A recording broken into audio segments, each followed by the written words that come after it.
नमस्कार। माहौल क्या है? मैं लखनऊ में हूँ। टीले वाली मस्जिद आप पीछे देख रहे हैं। और जब से योगी सरकार ने निर्देश दिया है कि अब धार्मिक परिसरों से बाहर लाउड स्पीकर की आवाज़ नहीं होगी, तो ये पहली जुमे की देखिए नमाज के वक्त में आया हूँ। आवाज़ सुनिए कितनी लाउड स्पीकर से धीमी कर दी गई है।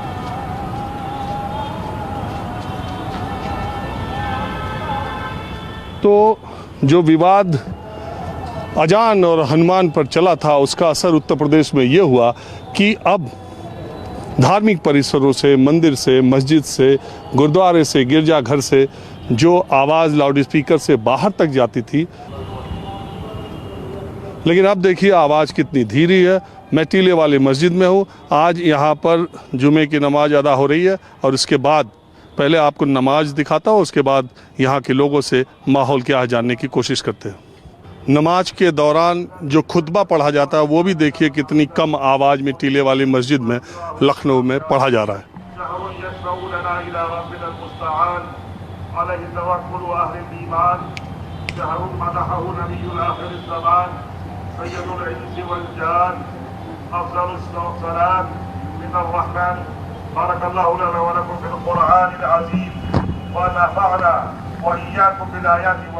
एक वक्त था जब मस्जिद की अजान और मंदिरों में भजन सुन करके लोग जग जाते थे, उन्हें लगता था कि सुबह हो गई है। लेकिन अब नए निजाम और नए निर्देश के हिसाब से धार्मिक परिसरों पर अब लाउड स्पीकर उतनी ही तेज बजेंगे जो परिसर से बाहर आवाज़ न जाए।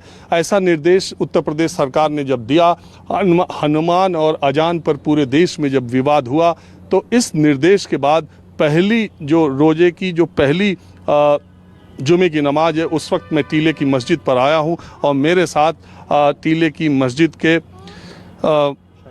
शाही इमाम साहब हैं, फजलुर मन्नान साहब।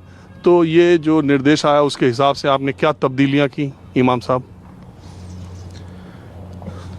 ये तो हाई कोर्ट का ऑर्डर इससे पहले आ चुका है, उस हिसाब से तब्दीलियाँ हो चुकी हैं। और ज़ाहिर है कि अब ये वज़ीर आला साहब का भी यहाँ ये आदेश है और जाहिर वो हाई कोर्ट के हिसाब से जो इन्होंने किया है वो बिल्कुल सही कदम है। बस मेरा कहना ये है कि मस्जिद हो, मंदिर हो, गुरुद्वारे हों, चर्च हों,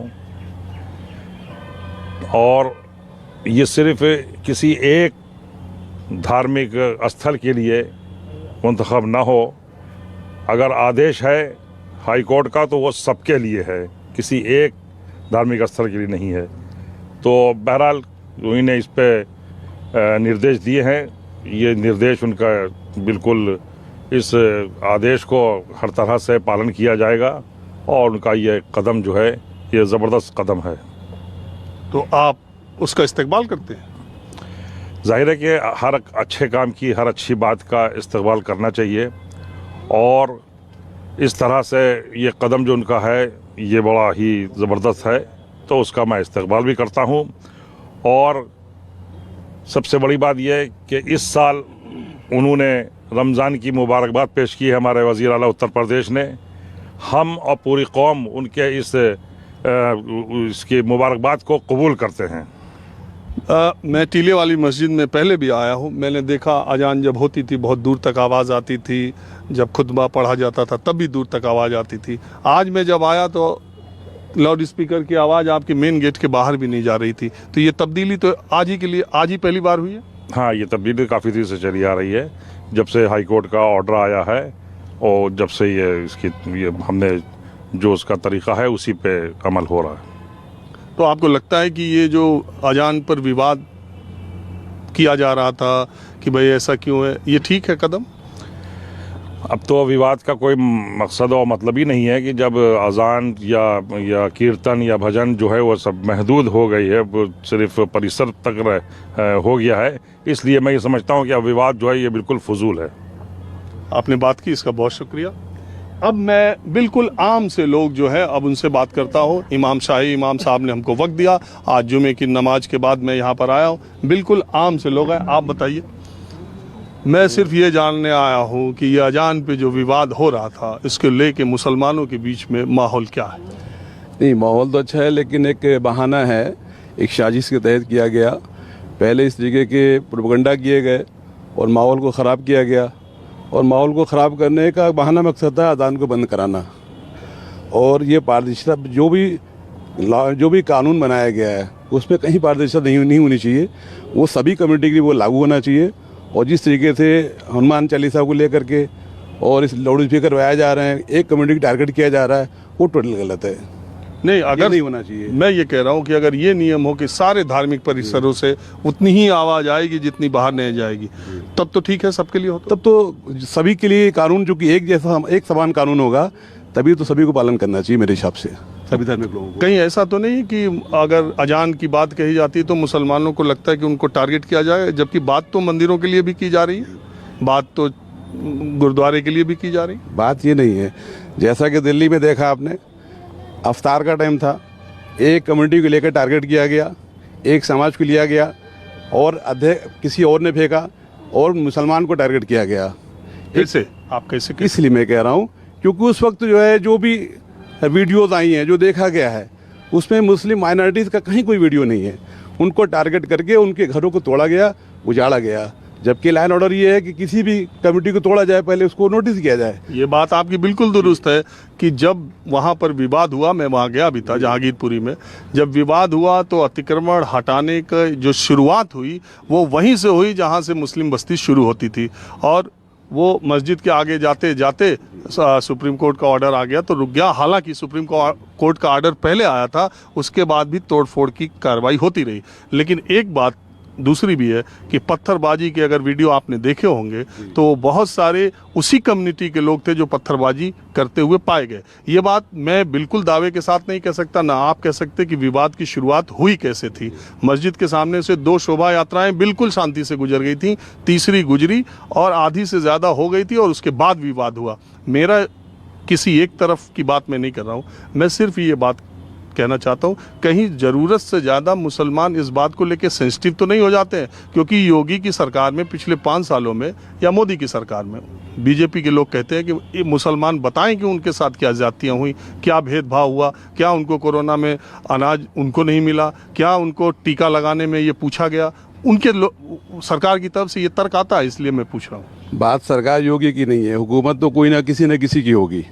बात यह है कि जब जुलूस निकाला गया, 2 जुलूस का परमिशन था, तीसरे का परमिशन नहीं था, तो उसको प्रशासन ने क्यों निकालने दिया? और जब निकालने दिया, इसका मतलब पूरी साजिश के तहत, के पूरा प्लान के तहत मुसलमान को उजाड़ने का काम किया गया।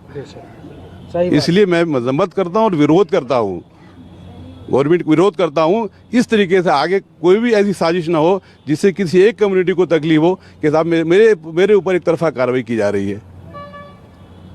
नहीं, और मेरा जो सवाल है कि और दूसरी चीज़, वहाँ पर मस्जिद के गेट को तोड़ा गया, उसी के 20 कदम के बाद मंदिर का भी रोड पर इंक्रोचमेंट था। भाई जाहिर सी बात, हमें तकलीफ इस बात की नहीं है, इस बात की तकलीफ है अगर आप एक कम्युनिटी को टारगेट कर दूसरे को क्यों तोड़ा गया? वो भी इंक्रोचमेंट रोड पर है मंदिर, क्यों तोड़ा गया आपने? आप तोड़ते तो दोनों इंक्रोचमेंट तोड़ते ना। अगर आप अब्दुल का तोड़े तो आप श्री कृष्ण का भी मकान तोड़ते हैं। बिल्कुल सही बात है, ये तो गलत है ना। ये आप एक को टारगेट कर रहे हैं, अब्दुल को तोड़ रहे हैं, श्री कृष्ण को नहीं तोड़ रहे हैं, ये क्या तरीका है? उन्होंने कहा जैसे ही मंदिर तक बुलडोजर पहुंचा, उनको सुप्रीम कोर्ट का ऑर्डर तभी मिल गया। तभी आता है भैया, ये तो कहने की बात है। और वैसे सीपीएम नेता वृंदा करात भी बिल्कुल उसी वक्त फिजिकल ऑर्डर लेके पहुंच गई थी, बिल्कुल उसी वक्त। अब ये इत्तेफाक कहिए, बिल्कुल उसी वक्त वो पहुंची, जब तक वो पहुंची तब तक मंदिर से आगे, अब मस्जिद से आगे बढ़ चुका था। मैं इत्तेफाक नहीं कहूँगा, इसको साजिश कहूँगा। ये वृंदा करात इत्तेफाक से पहुंच गई, ये मैं कह रहा हूँ। 1 घंटे बाद सुप्रीम कोर्ट को इंटरवीन करना पड़ा दोबारा।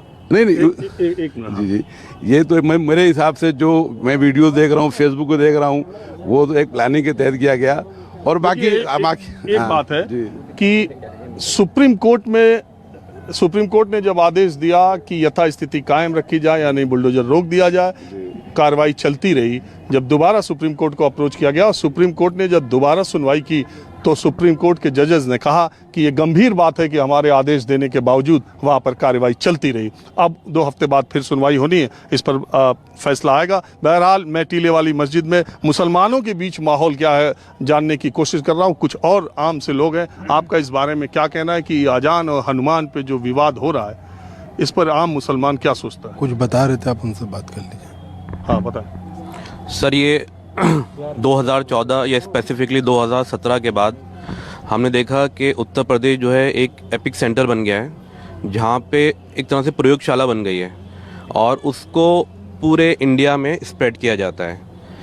बात ये नहीं है कि बहस अजान पे हो रही है या इस पे हो रही है, बात ये है कि बहस करने के लिए हमारे पास रोज़गार है और शिक्षा है, डेवलपमेंट है, इंफ्रास्ट्रक्चर है। इस पे नहीं होके एक ऐसे मुद्दे को लाया जाता है जिससे किसी का बेनिफिट होता है और उसी के ऊपर ही चीज़ों को फिर आगे स्प्रेड किया जाता है। जैसे पहले बुलडोज़र स्टार्ट हुआ, बुलडोज़र बाबा, देन शिवराज मामा ने भी बुलडोज़र, देन उधर ने भी बुलडोज़र। तो ये एक एपिक सेंटर है, जो प्रयोगशाला थी उनको बहुत सफल हुई, इन्होंने ही वो स्प्रेड आउट करना स्टार्ट कर दी अपने बीजेपी रूल्ड स्टेट के अंदर।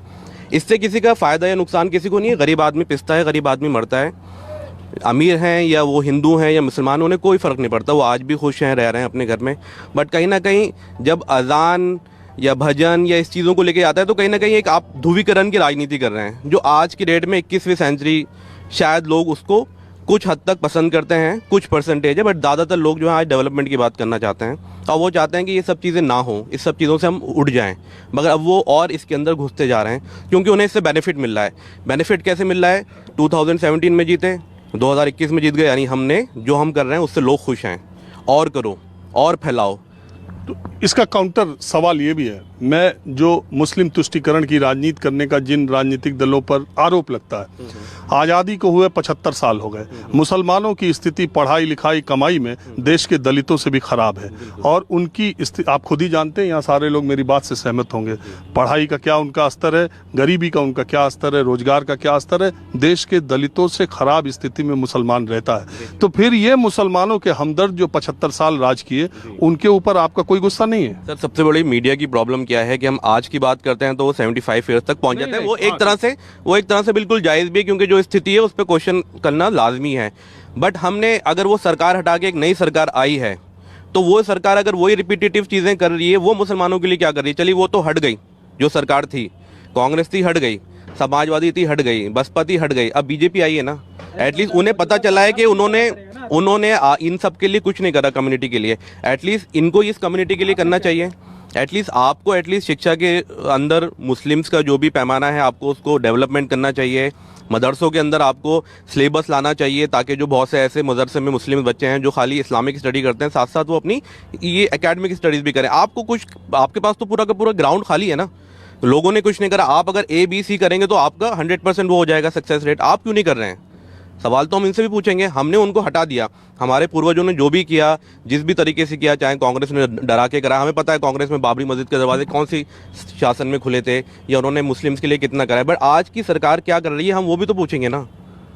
हम वो ना पूछ के हम पीछे जाएं और हम उसी सरकार की बात करें, वही नेहरू के ऊपर सारा इल्ज़ाम लगाएं, वो अब नहीं चलेगा। सर मैं आप योगी से पूछूंगा, मैं मोदी से पूछूंगा, जो माइनॉरिटीज़ के बिठा रखे हैं मुस्लिम नुमाइंदे, हम उनसे पूछेंगे कि आप क्या कर रहे हैं। एटलीस्ट आप तो बताएं। खाना, राशन वाशन ये सबको मिल रहा है, वो कोविड वैक्सीन सबको मिल रही है, उसमें कोई भेदभाव नहीं, वो तो मिलेगी। सर पोलियो की जब लग रही थी, पोलियो भी तो फ्री में बटा था। जब इंडिया में पोलियो स्टार्ट हुआ था तो पोलियो में तो कभी भी हमने देखा नहीं था वैक्सीन के सर्टिफिकेट पे किसी PM का फोटो लग रहा है, या हिंदू को 1 ड्रॉप ज़्यादा दे रहे हैं या दलित को 2 ड्रॉप ज़्यादा दे रहे हैं या कम दे रहे हैं। उस वक्त भी सबको इक्वली मिली थी, उस वक्त भी सबको राशन बंटता था, राशन कार्ड उस वक्त भी था, सबको राशन मिलता था। आज इसको हम स्पेसिफिकली बार कह रहे हैं कि नहीं राशन बटा सब में, उसमें तो कोई भेदभाव नहीं करा। तो राशन में भी आप भेदभाव करना चाहते हैं क्या? वैक्सीन की कोविड की वैक्सीनेशन बटी, उसमें तो कोई भेदभाव, उसमें भी आप भेदभाव करना चाहते हैं क्या? बार बार ये प्रश्न क्यों आता है? इसलिए हमें कहीं ना कहीं मीडिया से थोड़ा बहुत इत्तेफाक हम नहीं रखते हैं इस चीज़ के अंदर। अरे आप डेवलपमेंट की बात करो sir, we are national. My father was in Indian Army. Still 2014 के बाद से क्या हुआ, मेरे बहुत से ऐसे फ्रेंड्स थे जो हिंदू भी थे, डिफरेंट, हमने कभी उनमें नहीं, 2014 के बाद से सर हमारे बीच में इत्तेफाक आ गया। गेट टुगेदर होती थी, अब उसमें आना उन्होंने बंद कर दिया। कहीं ना कहीं हमने भी जाना बंद कर दिया क्योंकि एक व्हाट्सअप ऐसी चीज़ आ गई, ग्रुप बनने स्टार्ट हो गए उस पर एक भी पोस्ट आती है बहस होना स्टार्ट हो जाती है, वहाँ से इत्तेफाक होना स्टार्ट हो गया है। उनका जो प्रयोग था, उनका जो एक्सपेरिमेंट था, उसमें सक्सेस हो गए सर।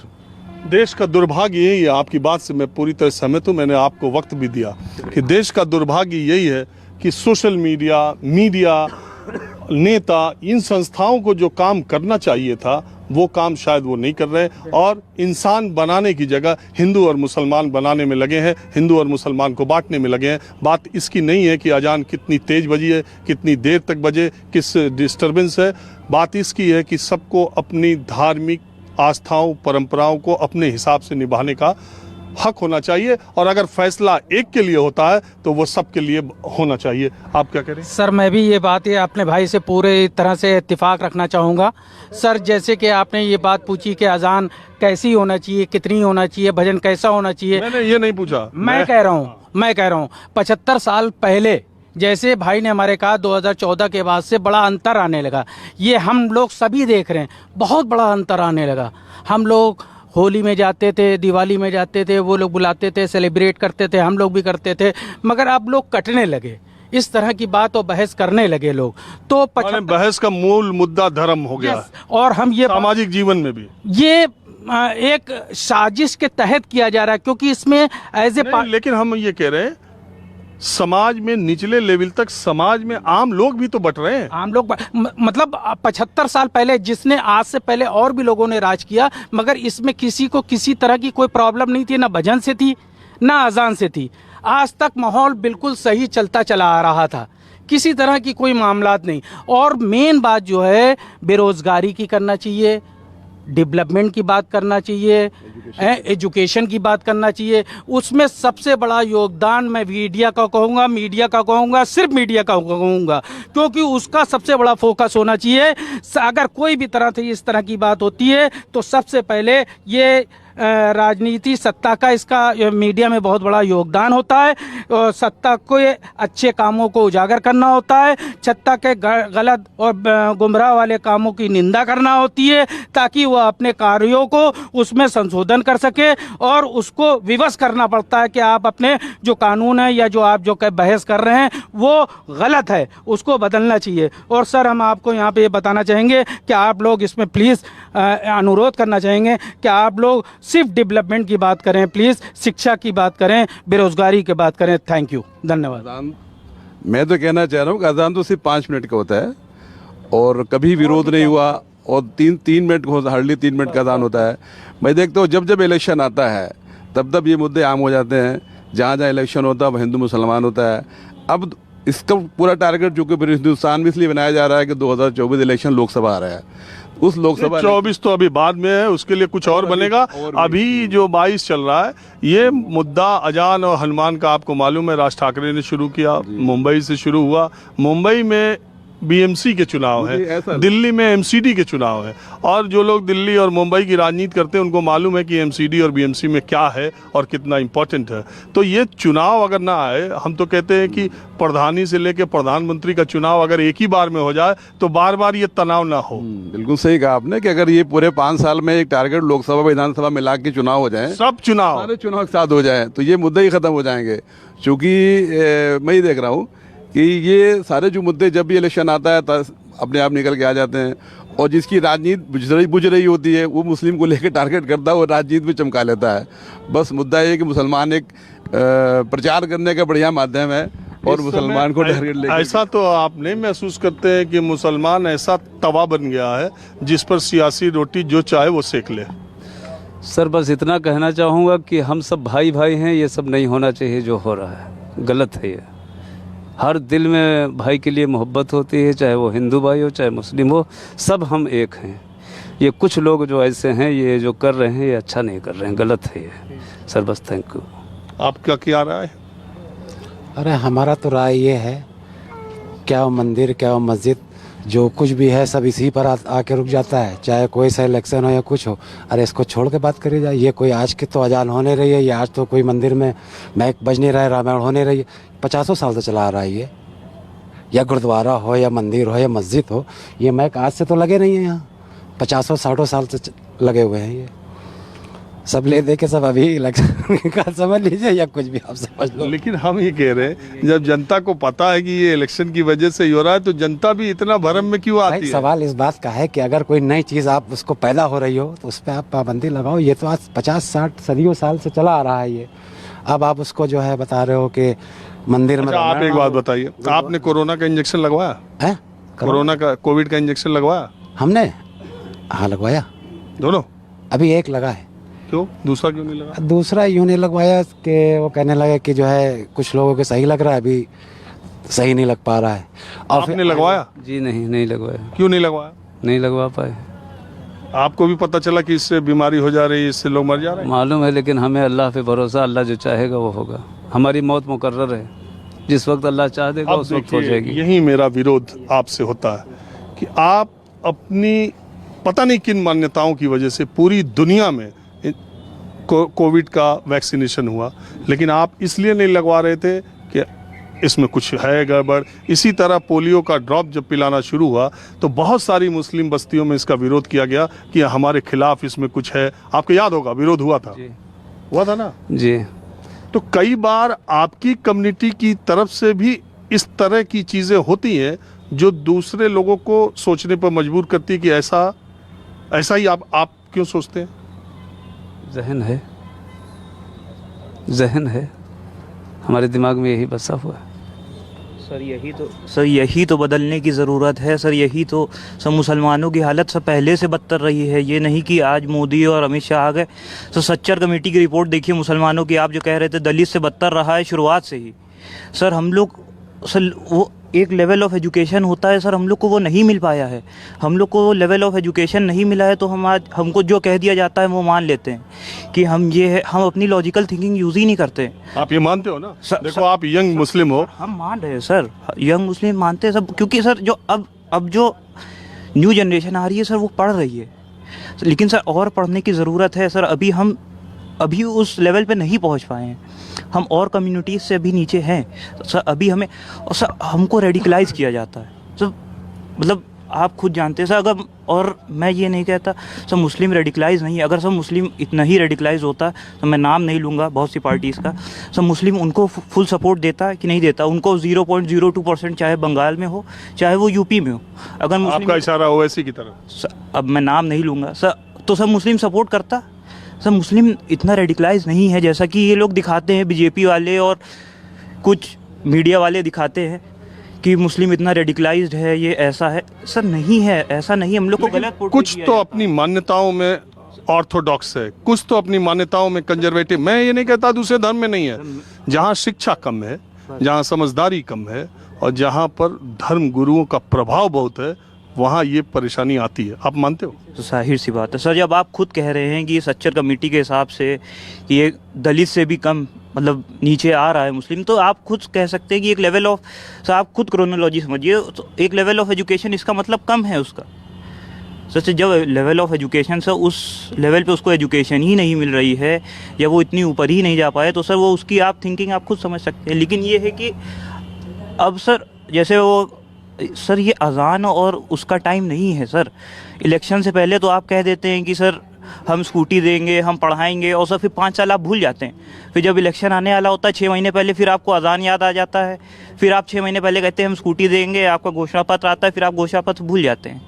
आए 15 लाख किसी के अभी तक, आप खुद बताइए किसी के 15 लाख आए? जब चांद आसमान पे जाने का वक्त है तब हम अजान पर अटके पड़े हैं। बहरहाल आप बताएं कुछ। जी अरे भैया बोलो। बुला रहे हैं, हम खड़े हुए थे कहने के लिए आपसे। अच्छा आप बोलिए। अरे हम क्या बोले, योगी जी ने इतनी फैक्ट्रियां बना दी 15 साल में, मोदी जी ने इतनी फैक्ट्रियां बना दी, इतनी जॉब मिल गई, क्या चाहिए और? माशाल्लाह मेरी कंपनी में 150 लड़के काम करते थे, 10 बजे इतना विकास हो गया, और क्या चाहिए? पेट्रोल मिलता था 150 रुपये, 100 रुपये आ गया, पेट्रोल इतना महंगा हो गया, इतना विकास है। अजान से भी दिक्कत है, बताइए 3 मिनट की अजान से दिक्कत है। कितने लोगों को रोज़गार मिल जाएगा अजान की वजह से? कितने लोगों को हनुमान चालीसा की वजह से रोज़गार मिल जाएगा? पूछिए यहाँ पे कितने लोग के पास रोज़गार है, कितने लोग का घर अच्छे से चल रहा है, पूछिए आप। ये वो टाइम भूल गए 2 साल पहले का। ये जो लोग आज शरारत कर रहे हैं, जो आपसी भाईचारे को ख़त्म करने की कोशिश कर रहे हैं, वो टाइम भूल गए क्या?